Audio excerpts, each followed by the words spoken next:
শরীফ ওসমান হাদী ইনকিলাব মঞ্চের মুখপাত্র, তিনি আততায়ীর গুলিতে আমি ব্যক্তিগতভাবে শোক প্রকাশ করছি। দেশ জুড়ে প্রতিবাদ হচ্ছে, বিভিন্ন জায়গায় শোক হচ্ছে। কোনো হত্যা কখনো কাম্য করি না, আমরা কোনো হত্যার সমর্থন করি। তো ছাত্রলীগ আওয়ামী লীগ নিষিদ্ধ, অতএব আমাদের কোনো দায় নাই। বিএনপি করে, জামাত করে, তাদের উপর হামলা করতে হবে, এখন থেকে শুরু করো, কথা পরিষ্কার। শুধু মুখেই বলো, আগে করে দেখাও। মানে সমর্থন করেন না, কাম্য নয় বলছেন, কিন্তু বক্তব্যগুলো তো এরকমই আসছে। এই বক্তব্যগুলো কি আওয়ামী লীগের অফিসিয়াল পেজে আপনি দেখেছেন? দেখেন নাই। বক্তব্যগুলো কতটুকু সত্য, কতটুকু এআই দিয়ে তৈরি, এরকম বক্তব্য তার কাছ থেকে তার অফিসিয়াল ফেসবুকেও এসেছে। আর এখন যারা প্রার্থী, যে সকল রাজনৈতিক দল আছে, সুশীল সমাজ, সাংবাদিক, বুদ্ধিজীবী, কেউ কি মনে করে যে বাংলাদেশে নির্বাচন করার কোনো পরিবেশ আছে? আপনাদের প্রতি অভিযোগ যে নির্বাচনের পরিবেশকে নষ্ট করার জন্য আপনারা একদম তৎপর অবস্থায় আছেন। আওয়ামী লীগ তো নাই সারা বাংলাদেশে। আপনাদেরই ভাষ্য যে আমরা প্রকাশ্যে মিছিল করতে পারি না, ভোর থেকে বাবাকে না পেয়ে ছোট্ট শিশুকে ধরে নিয়ে আসছে, মায়ের সামনে মেয়েকে দর্শন করা হচ্ছে। এজন্যই তো চোরাগোপ্তা হামলার আশ্রয়, মানে মাস্টার প্ল্যান, এটা যেভাবে তারা 5ই অগস্ট ঘটিয়েছিল, ঠিক সেভাবে ফয়সাল নামের একজন সাবেক ছাত্রলীগ নেতা, তিনি ভারতে পালিয়ে গেছেন এবং সাংবাদিক জুলকারনাইন সায়েদ তিনি প্রকাশ করছেন, সিসিটিভির ফুটেজটা সহ প্রকাশ করে তিনি বলছেন যে ভারতে পালিয়ে গেছেন তিনি। ভারতীয় একটা নাম্বার তাকে জোগাড় করে দিয়েছেন জাহাঙ্গীর কবির নানকের পিএস মোহাম্মদ মাসুদুর রহমান বিপ্লব। তাকে তো বিএনপির আন্তর্জাতিক বিষয়ক সম্পাদক কায়সার কামাল জামিন করিয়েছেন, এটা রুমিন ফারহানা বলেছেন। মির্জা আব্বাস তো প্রকাশ্যে বলেছেন, সাদিক কায়েমের কথা বলেছেন, আমরা একটি দলের লুঙ্গির নিচে আশ্রয় নিয়ে একটি দলের গুপ্তভাবে সংগঠন করে আবার রাতারাতি খুলস পাল্টে এখন ছাত্রলীগ রাজনীতি করতে পারছে না, এই কারণে কি ছাত্রলীগও এখন কোন রকম লুঙ্গির নিচে লুকিয়ে এরকম? আওয়ামী লীগের ইতিহাস আপনি জানেন না? পাকিস্তান আমলে আওয়ামী লীগকে নিষিদ্ধ করা হয়েছিল, আমরা এই আওয়ামী লীগ ঘুরে দাঁড়াইনি। ইনকিলাব মঞ্চের মুখপাত্র শরীফ ওসমান হাদীর অভিযুক্ত খুনি হিসেবে শনাক্ত হয়েছে সাবেক ছাত্রলীগ নেতা ফয়সাল করিম দাউদ। অনুসন্ধানে বলা হচ্ছে, গুলি করার পর তিনি নিরাপদেই পালিয়েছেন ভারতে। সেখানে তাকে পৃষ্ঠপোষকতা করছে জাহাঙ্গীর কবির নানকের কর্মীরা। এদিকে আলোচনায় আসছে সাবেক প্রধানমন্ত্রী শেখ হাসিনার একের পর এক ভার্চুয়াল বক্তব্য, যেখানে তিনি বলছেন যারা বিএনপি জামাত করে এখন তাদের উপর হামলা করার কথা দিচ্ছেন, দেখে নেবার হুমকি। তার পুত্র সজীব অজের জয়ও দিচ্ছেন নির্বাচন বন্ধে সহিংসতার বার্তা। নির্বাচন বানচালে কি অর্জন করতে চায় আওয়ামী লীগ? হাদী হত্যাকাণ্ডে কিভাবে এড়াবে সম্পৃক্ততা? হাদী ছাড়াও এই তালিকায় আর কে কে? এসব নিয়ে কথা বলতে স্বপ্নধরা নিবেদিত পালস অফ পলিটিক্সে আমার আজকের অতিথি আওয়ামী লীগের সাবেক এমপি, পররাষ্ট্র মন্ত্রণালয় কমিটির সদস্য হাবিবুর রহমান হাবিব। থ্যাংক ইউ আমাকে এখানে নিয়ে আসার জন্য, এবং আপনার সকল দর্শক শ্রোতাকে আমি আমার নির্বাচনী এলাকা সিলেটের পক্ষ থেকে শুভেচ্ছা জানাচ্ছি। জি, ধন্যবাদ। আমি শুরু করতে চাই আপনার কাছে যে শরীফ ওসমান হাদী ইনকিলাব মঞ্চের মুখপাত্র, তিনি আততায়ীর গুলিতে আমরা জানলাম যে শেষ খবর তিনি মারা গেছেন, নিহত হয়েছেন। আপনি নিশ্চয়ই দেখেছেন যে সামাজিক যোগাযোগ মাধ্যমে এটি সয়লাব, দেশ জুড়ে প্রতিবাদ হচ্ছে, বিভিন্ন জায়গায় শোক হচ্ছে। আমি আপনার কাছ থেকে প্রথমে একটু জানতে চাই আপনার অভিব্যক্তি, আপনার দলের নেতাকর্মীদের অভিব্যক্তি আসলে এই ঘটনার পর কেমন? আমি আওয়ামী লীগের অফিসিয়াল ফেসবুকে দেখছিলাম, কোনো প্রতিক্রিয়া আমি দেখিনি, আপনার প্রতিক্রিয়া কেমন? আওয়ামী লীগের অফিসিয়াল পেজে হয়তো পরে প্রতিক্রিয়া দেবে। আমি ব্যক্তিগতভাবে শোক প্রকাশ করছি, তার পরিবার, তার স্ত্রী, সন্তান এবং তার পরিবারের প্রতি সমবেদনা জ্ঞাপন করছি। যে বাংলাদেশে কোনো মৃত্যু কিন্তু কাম্য নয়। বিশেষ করে আমাদের যে অতীত অভিজ্ঞতা, গত 54 বছরে যে আমাদের অনেক রাজনৈতিক নেতা হত্যার শিকার হয়েছে, আততায়ীর গুলিতে নিহত হয়েছে। বাঙালি জাতির জনক বঙ্গবন্ধু শেখ মুজিবুর রহমানকে 75 15ই আগস্ট নির্মমভাবে হত্যা করা হয়েছে। এর পরবর্তীতে অনেকেই হত্যার শিকার হয়েছে। তো আমরা কিন্তু কোনো হত্যা কখনো কাম্য করি না, আমরা কোনো হত্যার সমর্থন করি। জি, আপনি বলছেন হত্যা কাম্য নয়, সমর্থন করেন না, কিন্তু আমরা দেখছি যে যে সামাজিক যোগাযোগ মাধ্যমে যেটা ঘুরছে বা অনলাইনে সাবেক প্রধানমন্ত্রী শেখ হাসিনা তাঁর যে বক্তব্য শোনা যাচ্ছে, তিনি বলছেন যে তিনি দেখে নেবেন, তিনি গুনে গুনে রাখছেন বা চিহ্নিত করে রাখছেন। তিনি বলছেন মানে যেহেতু ছাত্রলীগ আওয়ামী লীগ নিষিদ্ধ, অতএব আমাদের কোনো দায় নাই। বিএনপি করে, জামাত করে, তাদের উপর হামলা করতে হবে, এখন থেকে শুরু করো, কথা পরিষ্কার। এবং এটিও বলছেন যারা আমাদের মানে কর্মীরা যখন বলছেন আমাদের মারছে তাদেরও মারতে হবে, তিনি বলছেন যে শুধু মুখেই বলো, আগে করে দেখাও। মানে সমর্থন করেন না, কাম্য নয় বলছেন, কিন্তু বক্তব্যগুলো তো এরকমই আসছে। আচ্ছা দেখেন, এই বক্তব্যগুলো কি আওয়ামী লীগের অফিসিয়াল পেজে আপনি দেখেছেন? দেখেন নাই। বক্তব্যগুলো কতটুকু সত্য, কতটুকু এআই দিয়ে তৈরি, এটাও তো একটি তর্কের বিষয়। দ্বিতীয়ত আপনি দেখেন যে 1975-এর 15ই আগস্টে বঙ্গবন্ধু হত্যাকাণ্ড হয়েছে, 2003 সালে 21শে আগস্টে যে গ্রেনেড হামলা হয়েছে, আমরা কিন্তু কোনো হত্যার বিচার আমরা প্রতিশোধ নেইনি, আমরা আইনি প্রক্রিয়ার মাধ্যমে বিচার করেছি। বঙ্গবন্ধু হত্যাকাণ্ড 96 থেকে 2001-এ আমরা ক্ষমতায় ছিলাম, আমরা চাইলে অন্য প্রক্রিয়া কিন্তু বিচার করতে পারতাম, কিন্তু আমাদের দলীয় প্রধান মাননীয় প্রধানমন্ত্রী শেখ হাসিনা সবসময় চেয়েছেন যে আইনের মাধ্যমেই যেন বিচার হয়, আইনের শাসন যেন বাংলাদেশে হয়।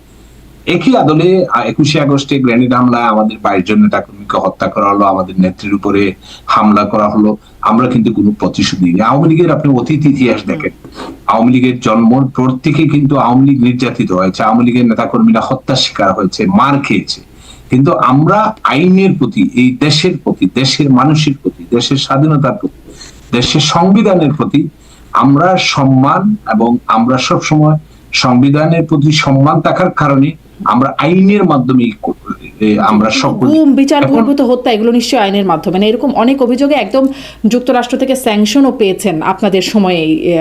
মানে এতই সম্মানের বিষয়টাকে আসলেই মানে আপনারা সত্যিই মনে করেন যে সত্যি আপনারা আইনের প্রতি শ্রদ্ধাশীল? দেখেন, একটি সরকার যখন আপনি চালাবেন, আমাদের মাননীয় প্রধানমন্ত্রী ইন্ডিয়ার একটি পত্রিকায় সেই ইন্টারভিউতে বলেছে যে সরকার চালালে অনেক ভুলভ্রান্তি হয়, কিন্তু আমরা প্রত্যেকটি জিনিসের, প্রত্যেকটি অপরাধে আমরা তদন্তের ব্যবস্থা করেছি। যখনই আমেরিকা থেকে নিষেধাজ্ঞা জারি হলো, কিংবা আমেরিকা থেকে বা বিভিন্ন আন্তর্জাতিক সংস্থা থেকে যখনই অভিযোগ এসেছে, সেই অভিযোগগুলোর কিন্তু আমরা বারবার কিন্তু সেগুলা তদন্ত করেছি, আমরা কেন হয়েছে, কি হয়েছে, এবং সেগুলো রিপোর্ট কিন্তু আমরা বের করেছি। ইভেন 5ই আগস্টের পরে আগে যে বাংলাদেশে যে আন্দোলনরত ছাত্ররা মারা গিয়েছে, মাননীয় প্রধানমন্ত্রী কিন্তু তখন বলেছেন যে আমরা জাতিসংঘের মাধ্যমে একটি পূর্ণাঙ্গ তদন্ত চাই, একটি বিচার বিভাগের তদন্ত কিন্তু একটি টিম করে দিয়েছিলেন একজন হাইকোর্টের একজন জাস্টিসকে দিয়ে। পরবর্তীতে 5ই আগস্ট পরে কিন্তু এগুলা আর আলোর মুখ দেখেনি। শেখ হাসিনা কিন্তু বারবার বলেছে যে আমরা এই লাশগুলা কবর থেকে এগুলা আবার তদন্ত করা হোক, কেন মারা গেল, কি হয়েছে। তো এগুলো একটি একটি আন্তর্জাতিক মানের সকল পক্ষের যদি বক্তব্য নিয়ে একটি আন্তর্জাতিক মানের তদন্ত করেন, তাহলে আসল সত্য বের হয়ে আসবে। এটার জন্য কে দায়ী? আসল সত্যটা তো আসলে বের হয় না। সেই মনে আছে কক্সবাজারে একজন বিচার বহির্ভূত হত্যাকাণ্ডের শিকার হলেন একজন রাজনৈতিক নেতাই। তিনি মাদক নিয়ে, আমার ঠিক নামটা এই মুহূর্তে মনে পড়ছে না, তার একজন কাউন্সিলর এক্স্যাক্টলি, তার সেই হত্যাকাণ্ডকে কেন্দ্র করে মানে সেটি ফোকাস করে স্যাংশনের বিষয়টা, সেটি তো অনেকবার এসেছে আলোচনায়, কোনো রকম তদন্ত, কোনো রকম বিচারের আওতায় কিন্তু তখন আনা হয় না। ওই একটি ঘটনায় অনেক বড় কিছু, এছাড়া আরো অনেক আছে, সেগুলোর দিকে এখন না যাই। কিন্তু আপনি বলছিলেন যে এগুলোকে আমি মানে শেখ হাসিনার যে বার্তাগুলো সেগুলোকে মানে আওয়ামী লীগের অফিসিয়াল ফেসবুক পেজে দেখেছি কিনা একদম মনে করতে পারছি না, সবগুলো দেখেছি কিনা, কিন্তু এরকম বক্তব্য তার কাছ থেকে তার অফিসিয়াল ফেসবুকেও এসেছে। আর এছাড়া তো সজীব অজের জয়, সাবেক প্রধানমন্ত্রীর পুত্র, তিনিও বলছেন সামনে নির্বাচন, সেই নির্বাচন বন্ধে সহিংসতার হতে পারে, সহিংসতার একটা হুঁশিয়ারিও তিনি দিয়ে রাখছেন। তাহলে কিভাবে আসলে মানে অস্বীকার করবেন যে সহিংসতার বিষয়টা আপনাদের কাছে কাম্য না, হত্যা বা এগুলো আপনারা কাম্য না, আপনারা চান? আমি আপনাকে একটা জিনিস জিজ্ঞেস করি, বাংলাদেশে কি সহিংসতা হচ্ছে না? আজকে লক্ষ্মীপুরে এনসিপি এবং ইসলামিক আন্দোলনের নেতাকর্মীর মধ্যে ভয়াবহ সংঘর্ষ হয়েছে। নারায়ণগঞ্জের একজন প্রার্থী, উনি বিএনপির থেকে নমিনেশন পেয়েছেন, উনি বলেছিলেন উনি নির্বাচন করবেন না। আরেকটি রাজনৈতিক দলের নেতা বলেছেন উনি নির্বাচন করবেন না। আপনি কি মনে করেন বাংলাদেশে নির্বাচনের কোনো পরিবেশ হয়েছে? গত 54 বছরে 11টি নির্বাচন বাংলাদেশে হয়েছে, সামরিক শাসনের অধীনেও হয়েছে, সামরিক শাসনের বাইরেও হয়েছে। এখন যারা প্রার্থী, যে সকল রাজনৈতিক দল আছে, সুশীল সমাজ, সাংবাদিক, বুদ্ধিজীবী, কেউ কি মনে করে যে বাংলাদেশে নির্বাচন করার কোন পরিবেশ আছে? আপনি কি মনে করেন? আপনি একজন সাংবাদিক, আপনি কি মনে করেন বাংলাদেশে নির্বাচন করা, আপনি একটি রাজনৈতিক দলের আপনাদের প্রতি অভিযোগ যে নির্বাচনের পরিবেশকে নষ্ট করার জন্য আপনারা একদম তৎপর অবস্থায় আছেন। প্রধান উপদেষ্টার ভাষণ শুনেছেন নিশ্চয়ই, তিনি বলছেন যে ফ্যাসিস্ট টেরোরিস্ট শব্দটাও নতুন করে যোগ করছেন আওয়ামী লীগের জন্য, যে তারা নির্বাচন বাচালের ষড়যন্ত্র হিসেবে, হাদির হত্যাকারী হিসেবে আপনাদেরকে চিহ্নিত করছে। উনি ব্যক্তিগত আক্রোশ থেকে এটা বলেছেন। আমি যতদূর মনে করি যে উনি একটি ব্যক্তিগত আক্রোশ থেকে এই কথাটা বলেছেন। আর আরেকটি জিনিস, আওয়ামী লীগ তো নাই সারা বাংলাদেশে। আপনাদেরই ভাষ্য যে আমরা প্রকাশ্যে মিছিল করতে পারি না, মসজিদে নামাজ পড়তে গেলে সেখানে মবের শিকার হচ্ছে, মন্দিরে প্রার্থনা করতে গেলে সেখানে মবের শিকার হচ্ছে, বাজারে ছোট্ট বাজারে একটি মুদির দোকানদার, সেই মুদির দোকানদার তার ব্যবসা চালাতে পারছে না, বোর্ড থেকে পাচ্ছে, বাবাকে না পেয়ে ছোট্ট শিশুকে ধরে নিয়ে আসছে, মায়ের সামনে মেয়েকে দর্শন করা হচ্ছে। বাংলাদেশে আওয়ামী লীগের, ছাত্রলীগ, যুবলীগ, আমাদের দলের নেতা কর্মীরা তো কেউ বাড়িতে নেই। তা আমাদের তো আমরা কিভাবে করবো? এজন্যই তো চোরাগোপ্তা হামলার আশ্রয়, মানে যেহেতু বাড়িতে নাই, কোথাও থাকতে পারছে না। এটা সত্যি যে উনাদের ভাষ্য অনুযায়ী উনারা যার কথা বলছেন তাকে তো বিএনপির আন্তর্জাতিক বিষয়ক সম্পাদক কায়সার কামাল জামিন করিয়েছেন, এটা রুমিন ফারহানা বলেছেন, এটা তো আমরা বলিনি। উনাদের MP, BNP MP Nilufar Chowdhury Moni, উনি জামাতের দিকে আঙ্গুল তুলেছেন। মির্জা আব্বাস তো প্রকাশ্যে বলেছেন, সাদিক কায়েমের কথা বলেছেন। তো এটা তো আমরা বলিনি, এটা আসলে তাদের একটি মাস্টার প্ল্যান। এটা যেভাবে তারা 5ই অগাস্ট ঘটিয়েছিল, ঠিক সেভাবে বাংলাদেশের যেন গণতান্ত্রিক অবস্থা ফিরে না আসে, বাংলাদেশের যে আমাদের যে পাসপোর্টের মান কমে গেছে, আন্তর্জাতিক ভাবে যে আমরা হেয় হয়ে যাচ্ছি, যে বাংলাদেশে একটি আমাদের পক্ষে বিপক্ষে অনেক কিছু থাকতে পারে, আমরা সরকার চালিয়েছি, আমাদের দোষ ছিল, গুণ ছিল, ভালো কাজ করেছি, দু একটা মন্দ কাজ হয়তো থাকতে পারে, কিন্তু বাংলাদেশকে বিশ্বের মানচিত্রে, বিশ্বে একটি মর্যাদাশীল রাষ্ট্র হিসেবে পরিণত করে দিয়েছিলাম। সেটি আজকে কোথায়? আজকে বাংলাদেশের মান মর্যাদা কোথায় গিয়ে ঠেকেছে? আমরা বাংলাদেশ আজকে আমরা মানুষ যদি অপরাধ করে তার জন্য আইন আছে। আপনি একটি পত্রিকার অফিস চালিয়ে দিবেন, আপনি এমবেসি উড়িয়ে দিবেন, আপনি ধানমন্ডি 32 নম্বরে একজন মহিলা গিয়েছে, তাকে হেনস্থা করবেন।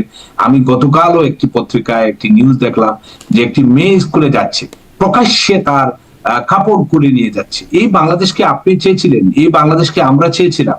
নিঃসন্দেহে না। সেই বাংলাদেশ তো কারোরই কাম্য হতে পারে না, আপনার আমার কারোরই কাম্য না। কিন্তু মানে ওই একই অভিযোগে আপনাদের বিরুদ্ধে, মানে একই অভিযোগ না হলেও একটু ভিন্ন অভিযোগে আপনাদের বিরুদ্ধে আন্দোলনে গণ অভ্যুত্থান হয়ে গেছে।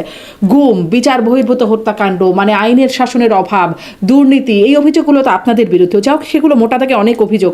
আপনিও বলছিলেন ভালো কাজের সাথে সাথে মন্দ কাজও হয়েছে, কিন্তু মানে যে হাদি হত্যাকাণ্ডের কথা নিয়ে কথা বলছিলাম, হাদিকে হত্যাকারী হিসেবে যাকে শনাক্ত করা হচ্ছে সিসিটিভি ফুটেজ থেকে, তিনি সাবেক ছাত্রলীগ নেতা, যিনি ভারতে পালিয়ে গেছেন। ফয়সাল নামের একজন সাবেক ছাত্রলীগ নেতা, তিনি ভারতে পালিয়ে গেছেন এবং সাংবাদিক জুলকারনাইন সায়েদ তিনি প্রকাশ করছেন সিসিটিভি ফুটেজটা সহ প্রকাশ করে তিনি বলছেন যে ভারতে পালিয়ে গেছেন তিনি, ভারতীয় একটা নাম্বার তাকে জোগাড় করে দিয়েছেন জাহাঙ্গীর কবির নানকের পিএস মোহাম্মদ মাসুদুর রহমান বিপ্লব। একটু খোলাসা করবেন যে আসলে মানে এই ঘটনা সম্পর্কে আপনাদের ভেতরে জানাশোনা কেমন? মানে আপনাদেরই একজন নেতার সাথে কথা হচ্ছিল, যেহেতু তিনি আমাকে এটা আনুষ্ঠানিকভাবে বলেন নাই, আমিও নাম না প্রকাশ করে বলি, আপনি যদি একটু ক্লিয়ার করেন সেই বিষয়টি, যে জাহাঙ্গীর কবির নানক আসলে তার সাথে আন্ডারগ্রাউন্ডের অনেকের অনেক যোগাযোগ আছে বা একরকম পৃষ্ঠপোষকতাও তিনি করেন, একটু খোলাসা করবেন। এটি তো এক পেশে অভিযোগ। যখন দ্বিতীয় পক্ষ উপস্থিত না থাকে তখন কিন্তু আপনি অনেক কিছু বানিয়ে বলতে পারবেন, গল্প তৈরি করতে পারবেন। দেখেন জাহাঙ্গীর কবির নানক একজন বীর মুক্তিযোদ্ধা, তার ইতিহাস দেখেন। সে 75-এর 15ই আগস্টে বঙ্গবন্ধু হত্যাকাণ্ডের পর থেকে শুরু করে বাংলাদেশের সকল গণতান্ত্রিক আন্দোলনে জাহাঙ্গীর কবির নানক কাজ করেছেন। এরশাদ বিরোধী আন্দোলন, বাংলাদেশের যত দুর্যোগ দুর্বিপাকে জাহাঙ্গীর কবির নানক একজন মানুষ নিজের প্রাণের বই ইন্ডিয়াতে আছে, সেখান থেকে এক পেশে বক্তব্য যদি নেই, সেখান থেকে সে কিভাবে করে? দ্বিতীয়ত, আমি ব্যক্তিগতভাবে, আমার দল কোনো হত্যাকাণ্ড সমর্থন করে না। সে এই যার কথা বলা হয়েছে যে ফয়সল্লাহকে, সে তো তার সাথে ছিল, কেন কিভাবে এতদিন তার সাথে থাকতো? সে অস্ত্র সহ ধরা খেলো, যেখানে রুমিন ফারহানা নিজে বলেছেন যে উনি নিজে কোর্টে গিয়েছেন জামিনের জন্য ওনার দলের এবং ওনার নির্বাচনী এলাকার নিরপরাধ মানুষের জন্য। সেখানে হাইকোর্ট জামিন দিয়েছিল, পরের দিন বেঞ্চ ভেঙে দেওয়া হয়েছে। সেখানে হাইকোর্টে জামিন হওয়ার পরে জেল গেটে আবার গ্রেফতার করা হয় নিরপরাধ মানুষকে। আওয়ামী লীগের নেতাকর্মী যারা পদ পদবীধারী তাদের কথা বলছি না, যারা নিরপরাধ। সেখানে উনি কিভাবে জামিন পায়, আবার জামিন এক্সটেন্ড হয়, উনি কিভাবে ওনাদের সাথে ঘুরা।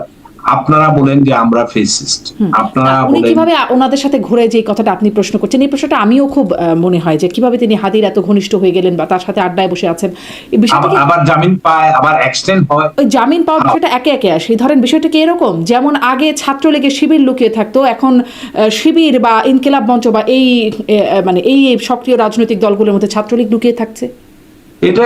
এটা ডিবেট ছিল ছাত্রলীগে সে আছে কিনা। দেখেন সাদিক কায়েম মতো ছাত্রলীগে ছিল, ডাকসু জিএস ছাত্রলীগে ছিল, হাসনাত আব্দুল্লাহ ছাত্রলীগ করতো, সে প্রকাশ্যে মিছিল দিয়েছে। আর সার্জিসের কথা নাই বা বললাম, সার্জিস তো বঙ্গবন্ধু সম্বন্ধে কি বলেছে কিনা বলেছে। এখন আপনি একজন উপস্থাপিকা, আপনি এখন যদি আপনার রূপ কালকে পাল্টে ফেলেন, তা আমরা তো কেউ কিছু করতে পারবো না, কারণ মনের ভাষা আমরা তো বুঝতে পারি না। বাংলাদেশের ইতিহাসে রাজনীতি করেছে, রাজনীতিতে আমরা দল বদল দেখেছি, যে আমরা জিয়াউর রহমানের শাসন আমলে, এরশাদের শাসন আমলে যে রাতারাতি মানুষ দল পাল্টে নতুন দলে যোগদান করেছেন, মন্ত্রিসভায় গিয়েছে। কিন্তু এরকম যে আমরা একটি দলের লুঙ্গির নিচে আশ্রয় নিয়ে একটি দলের গুপ্তভাবে সংগঠন করে আবার রাতারাতি খুলস পাল্টে, এটা আমরা অতীতে রাজনীতি দেখিনি। এটি আমাদের দলের জন্য নতুন অভিজ্ঞতা। এবং আমি মনে করি একজন মেম্বার অফ পার্লামেন্ট হিসাবে আমরা সরকার সেটি আমরা এই বিষয়টি ধরতে পারিনি, আমরা অনুধাবন করতে পারিনি। এটি আমাদের আরো সতর্ক হওয়া উচিত ছিল। মানে তখন আসলে তারা প্রকাশ্যে, তারা যে মতবাদের রাজনীতিটা করতে চায় সেটি তারা প্রকাশ্যে করতে পারতো না, ফলে যেটি বলছিলেন লুঙ্গির নিচে লুকিয়ে তাদেরকে রাজনীতি করতে হতো। এখন ছাত্রলীগ রাজনীতি করতে পারছে না, এ কারণে কি ছাত্রলীগও এখন কোন রকম লুঙ্গির নিচে লুকিয়ে এরকম, মানে তাদের এখন উপায়টা কি, রাজনীতি করবার জায়গাটা কোথায়? তারাও কি আসলে গুপ্ত থাকারই একটা টেকনিক নিচ্ছে কিনা? No, impossible. আমরা যদিও ইংরেজ সরকার আমাদের ছাত্রলীগকে নিষিদ্ধ করেছে, কিন্তু আমরা ছাত্রলীগের আমাদের কমিটি আছে, আমাদের বিভিন্ন জেলা উপজেলা আমাদের পদ। আমরা কি আওয়ামী লীগের ইতিহাস আপনি জানেন না? পাকিস্তান আমলে আওয়ামী লীগকে নিষিদ্ধ করা হয়েছিল। আমরা এই আওয়ামী লীগ ঘুরে দাঁড়ায়নি, 75-এর পরে ঘুরে দাঁড়ায়নি। আওয়ামী লীগের উপরে তো একটি নতুন আঘাত না, এটি বারবার আওয়ামী লীগকে ধ্বংস করার, আওয়ামী লীগকে ব্যঙ্গে দেওয়ার, আওয়ামী লীগের বিরুদ্ধে ষড়যন্ত্র হয়েছে। বারবার আওয়ামী লীগ রুখে দাঁড়িয়েছে, আওয়ামী লীগ জেগে উঠেছে, আবারও আওয়ামী লীগ ফিনিক্স পাখির মতো জেগে উঠবে। কারণ এই দেশের প্রতিটি ইঞ্চিতে আওয়ামী লীগের রক্তে রঞ্জিত এই বাংলাদেশ। বাংলাদেশের প্রত্যেকটি উন্নয়নে আওয়ামী লীগের অবদান। জি, সেটি আপনি বলতেই পারেন। কিন্তু ওই যে ওটা যেটি যে প্রকাশ্যে করতে পারছেন, এখন গুপ্তভাবে করছে কেন? কারণ তিনি যে ছাত্রলীগের, তিনি যে সাবেক ছাত্রলীগ সদস্য, সেটির প্রমাণ স্বরূপ ফেসবুকে মানে দিচ্ছেন সাবেক সাংবাদিক। আমরা কি গুপ্ত সংগঠন? আমরা কেন গুপ্তভাবে করব? কারণ আমরা প্রকাশ্য রাজনীতি করতে পারছেন না, তাই আমরা অবশ্যই আমরা মিছিল দিচ্ছি না, আমরা স্লোগান দিচ্ছি না, আমরা রাজপথে আমাদের সেটি কি যথেষ্ট হচ্ছে? মানে সেটি তো খুব প্রভাব ফেলার মতো হচ্ছে না। আপনি দেখেন, আপনি ট্যাঙ্কের সামনে, গুলির সামনে দাঁড়িয়ে, এরপরেও যে আমাদের কর্মীরা যে সাহস দেখাচ্ছে, আমাদের কর্মীরা, তৃণমূলের নেতা কর্মীরা, বাংলাদেশের মানুষ যে 32 নম্বরে যখন মব, সেখানেও কিন্তু মানুষ ছুটে গিয়েছে, আমাদের রিক্সাওয়ালা বাই ছুটে গিয়েছে, সাধারণ মানুষ ছুটে গিয়েছে, একজন মহিলা হেনস্থার শিকার হয়েছে। মানুষ কিন্তু জেগে উঠেছে। মানুষ 5 তারিখে যে মোহে আবদ্ধ ছিল আমাদের তরুণ প্রজন্মরা, তারা আস্তে আস্তে বুঝতে শিখেছে যে এই বাংলাদেশে 54 বছর ইতিহাসে কখনো মব কালচার ছিল না। আমরা এই মব শব্দের নামে কেউ পরিচিত ছিল না। যখন সজীবাজের জয় 10 বা 11 তারিখে উনি একটি ইন্টারভিউ বা একটি ভিডিও বার্তায় যখন মবের কথা বলেছিলেন, তখন অনেকে কিন্তু হাসাহাসি করেছিলেন। কিন্তু আজকে বাংলাদেশ এস্টাবলিশড হয়ে গেছে যে আপনার পছন্দ হবে না, আমি আপনাকে পছন্দ করি না, আপনি আপনার মতের বিরুদ্ধে, আপনাকে আমি মব করে ফেললাম। এবং ট্যাগ দেওয়া হয়েছে। আমাকে একজন ব্যবসায়ী সেদিন ফোন করে বললেন যে বঙ্গবন্ধু এবং শেখ হাসিনার ছবি নিয়ে ওনার অফিসের সামনে গেছেন, গিয়ে ওনাকে মব করছেন, উনি জীবনে আওয়ামী লীগ করেন। আর একটা জিনিস আপনি ফলো করেন, যে একটি দল বা একজন রাষ্ট্রপ্রধান যখন ক্ষমতায় থাকেন বা একজন এমপি থাকেন, স্বাভাবিক কারণে অনেকের সাথে অনেকের ছবি থাকতে পারে। এর জন্য কি তাকে আপনি মব করবেন, তার ব্যবসা দখল করবেন, তার মেয়েকে দর্শন করবেন?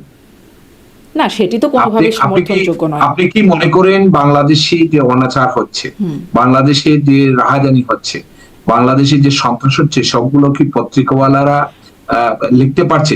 এরশাদ আমলেও তো এরকম বিধিনিষেধ আরোপ সেই ছিল। সমালোচনা আপনি করতেই পারেন জনাব হাবিবুর রহমান হাবিব, কিন্তু আমি যে প্রশ্নটি করছি, যেটি আসলে আপনাদের দিকে যে তীরটা, তিনি যে সাবেক ছাত্রলীগ নেতা তার প্রমাণস্বরূপ উপস্থাপন করছেন সাংবাদিক জুলকারনাইন স্যার। আমাদের আমাদের ছাত্রলীগের একজন ভাইস প্রেসিডেন্ট আলামিন কিন্তু উনি সব প্রুফ সহ দিয়েছেন। এখন দেখেন, আপনি একজনের নাম যদি লিখে দিয়ে দেন, কালকে আমাকে দিয়ে দিলেন, বললেন যে আপনি তো বিএনপির ওই পোস্ট পদবী, সেটা তো গ্রহণযোগ্য না। ছাত্রলীগের প্রেসিডেন্ট সেক্রেটারি, ছাত্রলীগ কিন্তু সেটা স্বীকার করেন।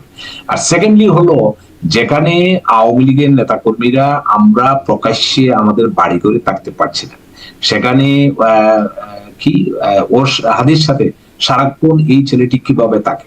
তো এগুলা একটি আন্তর্জাতিক মানের তদন্ত যদি করেন, আমাদের যেভাবে আসলে ওই যে আপনি বলছিলেন যে লুঙ্গির নিচে লুকিয়ে ছিল শিবিররা বা তারা, আপনাদের ব্যর্থতা, এখন হয়তো ইরাদের ব্যর্থতা কিনা যে আসলে শনাক্ত করতে পারছেন না। স্বরাষ্ট্র উপদেষ্টাকে যখন কেউ প্রশ্ন করলো, উনি কি করলেন, আলু আর পেঁয়াজের কথা বললেন। আরেকটা জিনিস আমি অবাক হওয়ার বিষয়, আপনি গত 54 বছরে কখনো কি দেখেছেন যে স্বরাষ্ট্র মন্ত্রী বলেছে যে আপনারা আগ্নেয়াস্ত্রের লাইসেন্স দেন? তা আমি লাইসেন্স নিলাম, আমাকে লাইসেন্স, আমাকে এই বন্দুক বা হোয়াট এভার যে যে জিনিসটা কিনবো আমরা, সেটাকে কি প্রশিক্ষণ দিতে হবে না? এটা কি আইনসম্মত? স্বরাষ্ট্র উপদেষ্টা বলেছেন। এই জন্য তার পদত্যাগেও এখন মানে বেশ সক্রিয় হয়ে উঠেছেন আন্দোলনকারীরা। তার একটা বড় আন্দোলন চলছে তার পদত্যাগেও, এবং এই সরকারের ব্যর্থতা হিসাবেও দেখা হচ্ছে যে কিভাবে খুনি ভারতে আসলে পালিয়ে গেল। এই যে ভারত আশ্রয় প্রশ্রয় দিচ্ছে, মানে ভারতে পালিয়ে গেছে বলে একরকম নিশ্চিত হওয়া যাচ্ছে, বা ভারত থেকে বসে যেটি অভিযোগ উঠছে যে সাবেক প্রধানমন্ত্রী শেখ হাসিনা তিনি নানান রকম অনলাইনে আলোচনা করছেন, নির্দেশনা দিচ্ছেন, এরকম শক্ত কথাও বলছেন, যে হুঁশিয়ারি হুমকিও দিচ্ছেন, প্রতিশোধের নানা রকম হুমকিও আসে তার কাছ থেকে। এটি আসলে দেশ হিসেবে বাংলাদেশের ভূমিকা কেমন হওয়া উচিত? আপনি পররাষ্ট্র মন্ত্রণালয়ের সদস্যও ছিলেন, কমিটির পররাষ্ট্র মন্ত্রণালয় বিষয়ক যে কমিটিতে সদস্যও ছিলেন, কেমন হওয়া উচিত? যদি আপনাদের সময় এরকমটা হতো তাহলে আপনারা আসলে কি করতেন? একটুখানি দেখেছিলাম তারেক রহমান লন্ডন থেকে তার কথা বলাই বন্ধ হয়ে গিয়েছিল, মানে গণমাধ্যমে প্রচার প্রকাশ বন্ধ হয়েছিল। এরকমটা যদি হতো, এরকম হুমকি হুঁশিয়ারি ধামকি আসতে থাকতো, তাহলে কি করতো আওয়ামী লীগ? আচ্ছা, আপনি যে বললেন যে ভারতে কোন আশ্রয় নিচ্ছে, আপনার কাছে কোন প্রমাণ আছে? আপনি ফেসবুক দেখে একটি কমেন্ট করলেন বা বললেন, আপনি কি কোনো বিশ্বাসযোগ্য প্রমাণ আছে? নাই। দ্বিতীয়ত দেখেন, ভারত একটি গণতান্ত্রিক দেশ, আমরা একটি গণতান্ত্রিক দেশ, আমাদের একটি স্বাধীন দেশ, ভারত একটি স্বাধীন দেশ। আমরা যে কোনো বিষয়ে অতীতে শুধু আওয়ামী লীগ গভর্নমেন্ট না, অন্যান্য গভর্নমেন্টের আমলে কূটনৈতিক পর্যায়ে আলাপ আলোচনা। আমরা কি করলাম, ইউনূস সরকার যেদিনই শপথ নিলেন, পরের দিন কি বললেন যে 7 সিস্টার উড়িয়ে দেব। এটা কি কূটনীতিক শিষ্টাচারের পর্যায়ে পড়ে? আপনি কি মনে করেন? আমি যদি আপনাকে প্রশ্ন করি, না, কূটনীতিক শিষ্টাচার বহির্ভূত আসলে অনেক কিছুই হচ্ছে, সেগুলো নিয়ে আমরা অন্য আলোচনাও করি। আপনি যদি শোনেন সেই আলোচনাগুলো, সেগুলো দেখবেন। কিন্তু আপনাকে আমি আসলে এই প্রশ্নটা করছি যে আপনারা কি করতেন যদি এরকমটা ভারতে বসে এরকম হুমকি ধামকি হুঁশিয়ারির বিষয় আসতো? লন্ডনে বসে কথা বলেছিলেন, কথা বলাই বন্ধ হয়ে গেছিল। ভারতে বসে, পার্শ্ববর্তী দেশে যদি বসে এরকম, আমাদের তো কথাবার্তা কোন পত্রিকা, কোন টেলিভিশনে, আমাদের তো আপনাদের যে আমাদের গুণদন কি প্রেস সচিব, উনি তো নিষেধ করে দিয়েছেন আওয়ামী লীগের কোন নিউজ তো পত্র পত্রিকা টেলিভিশনে আসা তো বন্ধ হয়ে গিয়েছে। আমাদের আমলে কি সালাউদ্দিন সাহেব থাকেন নাই? আমাদের আমলে কি সীমান্তে, ধরেন আমি লন্ডনে এখন আছি, লন্ডনে একজন ক্রাইম করে ফ্রান্সে চলে গেছে, এর জন্য কি ফ্রান্স দায়ী? ফ্রান্সকে কি আপনি দায়ী করতে পারেন? এরকম গ্লোবাল যুগ আমাদের সাথে আশ্রয় দেয়, তাকে 1850 কিলোমিটার আমাদের সীমান্ত, আমাদের 1850 কিলোমিটার সীমান্ত যেতেই পারে। দ্বিতীয়ত, আমরা কি ভারতকে চিঠি লিখেছি? ভারতের সাথে এই বিষয়ে আমরা কি কোনো তথ্য উপাত্ত দিতে পেরেছি? বিশ্বাসযোগ্য তথ্য প্রমাণ দিতে পেরেছি? না ধরেন এই ফয়সাল খুনি হিসেবে যাকে শনাক্ত করা হচ্ছে তার ব্যাপারে হয়তো এখন আমরা অবশ্যই আমি শেখ হাসিনা বা আওয়ামী লীগের যারা পলাতক হিসেবে আইনের চোখে পলাতক হিসেবে আছেন তারা তো আসলে আইনের চোখে পলাতকই, তাদের চিঠি দেয়া হচ্ছে। না না না, আইনের চোখে পলাতক না। দেখেন, আমি আপনাকে বলি, আমার দল কোনো হত্যাকাণ্ড সমর্থন করে না। আমরা হত্যাকাণ্ডের পূর্ণ তদন্ত চাই, আমরা হত্যাকাণ্ডের বিচার চাই। এ বিষয়ে আমাদের কোনো দ্বিমত নেই। আপনি শেখ হাসিনাকে পলাতক বলেন কেন? শেখ হাসিনাকে কে নিয়ে গেছে? শেখ হাসিনাকে তো সেনাবাহিনী নিয়ে গেছে। শেখ হাসিনার প্রধানমন্ত্রী তো রিজাইন করছেন, মহামান্য রাষ্ট্রপতি কোনো প্রুফ দেখাতে পেরেছেন? উনারা যে সুপ্রিম কোর্টের একটি আদেশ নিয়েছেন, সেদিন তো চিফ জাস্টিস ক্যান্টনমেন্টে ছিলেন। হাইকোর্টের সুপ্রিম কোর্টের আপিল ডিভিশনের যারা সম্মানিত বিচারকরা তারা তো ক্যান্টনমেন্টে ছিলেন। আমাদের সেনাবাহিনী প্রধান ওয়াকারুজ্জামান যে লিস্ট দিলেন যে 877 সামথিং, এখানে তো লিস্টে ওনাদের নাম ছিল। তাহলে ওনারা ক্যান্টনমেন্ট থেকে কিভাবে সিগনেচার করলেন? আমরা কি চিফ জাস্টিসের কোনো সাক্ষাৎকার নিয়েছি? আমরা কি চিফ জাস্টিসকে জিজ্ঞেস করেছি যে আপনি কি এতে সিগনেচার করেছেন? মহামান্য রাষ্ট্রপতি গত কয়েকদিন আগেও একটি জিনিস বলেছেন, ইন্ডিয়া না, রয়টার্স এর যে ইন্টারভিউ দিয়েছেন, সেখানে তো কিছুটা জিনিস খোলাসা করে বলেছেন যে ইউনূস সরকারের সাথে ওনার ব্যক্তিগত ভাবে বা কোনোভাবে কোনো সম্পর্ক নেই, অনেক কিছু হচ্ছে উনি জানেন। আমি তো ব্যক্তিগতভাবে মনে করি মহামান্য রাষ্ট্রপতি অনেক বিষয় জানেন না, এবং এটা একটা তদন্ত হওয়া উচিত যে উনি যে স্বাক্ষর গুলা করছেন এগুলা কি ওনার স্বাক্ষর না অন্য কোনো ভাবে এগুলা নেওয়া হচ্ছে, এটার একটা কিন্তু তদন্ত হওয়া উচিত, যেটা আমি ব্যক্তিগতভাবে মনে করি। শেখ হাসিনাকে তো সেনাবাহিনী রাষ্ট্রীয়ভাবে দিয়ে এসেছে। ভারতীয় সেনাবাহিনী তো এসে ভারতীয় হেলিকপ্টার তো শেখ হাসিনাকে নিয়ে যায়নি। শেখ হাসিনাকে তিনি ভারতে আশ্রিত আছেন, তাকে ভারত আশ্রয় দিয়েছে এবং তিনি সেখানে আপনি কোনটা চান? মানুষের জীবনের সবচেয়ে ইম্পর্টেন্ট কি? তার জীবনের নিরাপত্তা। শেখ হাসিনা তো আমাদের মতো অর্ডিনারি মানুষ না, উনি জাতির পিতা বঙ্গবন্ধু শেখ মুজিবুর রহমানের কন্যা, বাংলাদেশের 5 বারের প্রধানমন্ত্রী ছিলেন, এই দেশের মানুষের জন্য, এই দেশের গণতন্ত্রের জন্য আন্দোলন করেছেন। তো আপনি কি চান উনি বাংলাদেশে এই অবস্থায় তখন কি মবের শিকার হতেন? না, আমার চাওয়াটা এখানে একদমই ইম্যাটেরিয়াল। আমি শুধুমাত্র আপনাকে প্রশ্নই করছি যে না, শেখ হাসিনা নিরাপত্তার জন্য ভারতে আশ্রয় নিয়েছেন, এটি কোনো এটি একদম স্পষ্ট। কিন্তু আমি প্রশ্ন করছিলাম যে ভারতে থাকা অবস্থায় তিনি এরকম কথা বলছেন, অনলাইনে নানান রকম প্রচারণা চালাচ্ছেন বা হুমকি ধামকি যে প্রসঙ্গটি বলছিলাম সেটি করছেন ভারতে বসে। যদি আওয়ামী লীগ এখন ক্ষমতায় থাকতো, যেহেতু আপনার কাছে বিশেষ করে জিজ্ঞাসা করছি, আপনি পররাষ্ট্র মন্ত্রণালয় বিষয়ক কমিটির সদস্য ছিলেন, তাহলে আওয়ামী লীগের সেই আপনারা বসে কি সিদ্ধান্ত নিতেন যদি পার্শ্ববর্তী দেশ থেকে এরকম? আমি আপনাকে একটা কথা বলি, তারেক রহমান কি ব্রিটেন থেকে বলেন নাই? হ্যাঁ বলেছেন। তারেক রহমান তো 10 বছর বলছেন উনি রাজনীতি উনি করেন নাই। তা আমরা শুনেন, আমাদের আমলে, আমাদের সময় আমরা কখনো তো এভাবে মানুষকে মিছিল দেওয়ার জন্য আমরা নিষিদ্ধ করিনি। আমরা তো কখনো মানুষের মবে শিকার করিনি। হ্যাঁ, আমাদের সময়ে যে কিছু যেগুলা ভুল ভ্রান্তি হয়েছে, আমরা সাথে সাথে তো সেগুলা মাননীয় প্রধানমন্ত্রী তদন্তের ব্যবস্থা করেছেন। আমরা আবরার হত্যাকাণ্ডের বিচার করিনি, আমরা বিশ্বজিতের বিচার করিনি। আমরা কি কখনো আইনের গতিকে কি আমরা মাঝপথে বন্ধ করে দিয়েছি? ওই যে একটা ঘটনা বলছিলাম না, আজকে যে ঢাকা বিশ্ববিদ্যালয়ে আমি আপনাকে একটা কথা প্রশ্ন করি, ঢাকা বিশ্ববিদ্যালয়ে যে তফুজ্জুলকে পিটিয়ে হত্যা করা হলো খাবারের কারণে, রাজশাহী বিশ্ববিদ্যালয়ে মাসুদকে যে হত্যা করা হচ্ছে, সে কি মানুষ না? তার কি হত্যাকাণ্ডের বিচার প্রফেসর ইউনূস কি কখনো সেটি বলেছেন? জি, সেই প্রশ্নটি আপনি যেমন করতে পারেন, আমরাও করি যখন আমাদের সাথে তাদের সাথে কারোর সাথে কথা বলবার সুযোগ হয়, সেই প্রশ্নটি আমরাও করি। কিন্তু আপনি এখন উত্তর দেবেন আপনারা আসলে কি করেছিলেন। সেই কাউন্সিলর হত্যার কথা বলছিলাম, সেরকম অনেক হত্যাকাণ্ড আছে, গুনে গুনে গুনে গুনে বলা।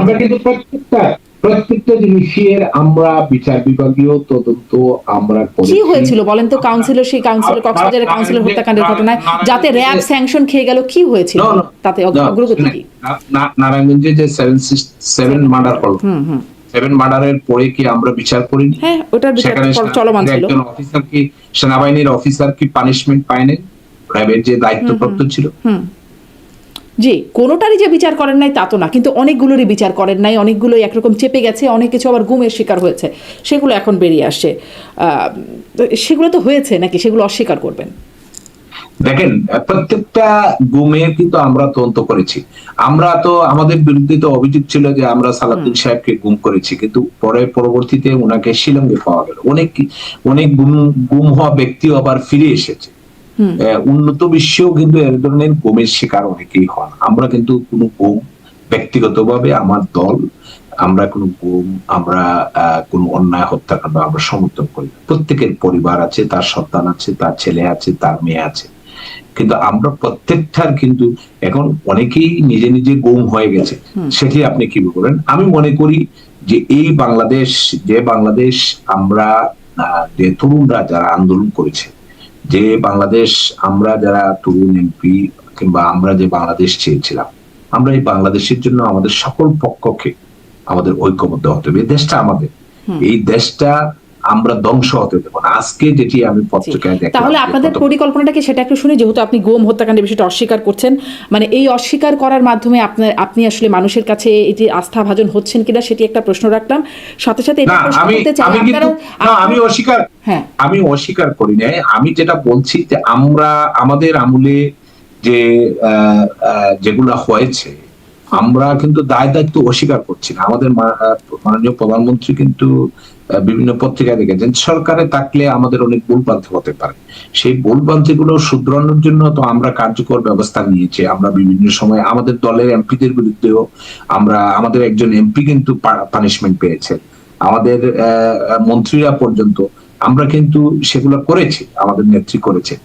আমি যে জিনিসটা আমি মনে করি যে আমাদের এখন সবচেয়ে বড় ইম্পর্টেন্ট জিনিস হলো একটি ইনক্লুসিভ ইলেকশন। বাংলাদেশে একটি সুষ্ঠু, একটি অবাধ, একটি নিরপেক্ষ নির্বাচন, একটি গণতান্ত্রিক নির্বাচনের জন্য আমাদের সকলকে ঐক্যবদ্ধ হতে হবে। এই দেশটাকে তো আমরা ঐক্যবদ্ধরা যদি 14, 18, 24 হতেন তাহলে নিশ্চয়ই দেশটার এই অবস্থায় এসে পৌঁছাতো না।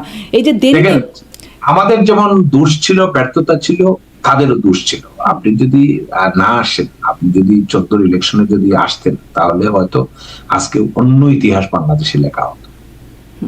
সেটি বিএনপির কথা বলছেন, কিন্তু জামাতের তো পরে নিবন্ধনও বাতিল হয়ে গেল, ফলে তারা নির্বাচনও করতে পারলো না। বিএনপির প্রতীক নিয়ে কেউ কেউ নির্বাচন করেছেন, মানে ধানের শীষের প্রতীক নিয়ে নির্বাচন করেছিলেন।